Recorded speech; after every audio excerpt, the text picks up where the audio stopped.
So we're going to go to the demo part now. Minimize this. So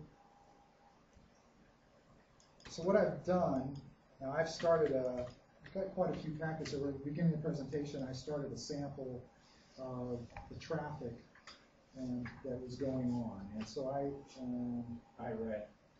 Go through. Oh, Go through the screen a little bit. Yeah, we'll go through the screen here. here. Yeah, we'll go through the screen here. For the ladies in the Yeah, we're going to go through that. So let me explain to you where we're at here. Okay, so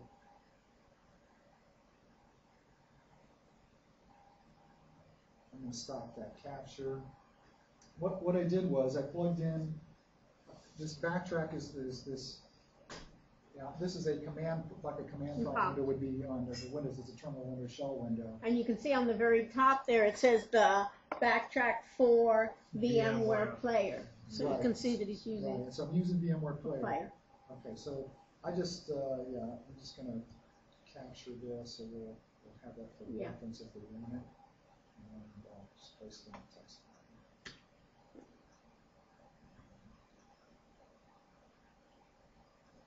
Okay.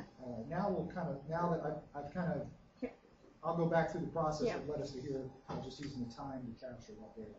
Okay, so what happened was, one of the things, if you start to play around with Backtrack and some of these wireless tools, actually one of the more difficult things to do is to find a device that is supported, a network device that's supported. I happened to find one that was listed. You can search on sites to find out what they are. This happens to be a Netgear, and it happens to be the W111. It's the G version.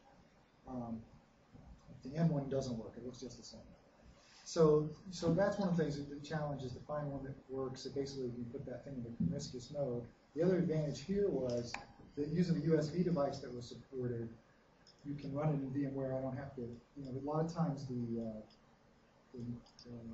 NIC interface for the wireless that's on board for laptops many times are not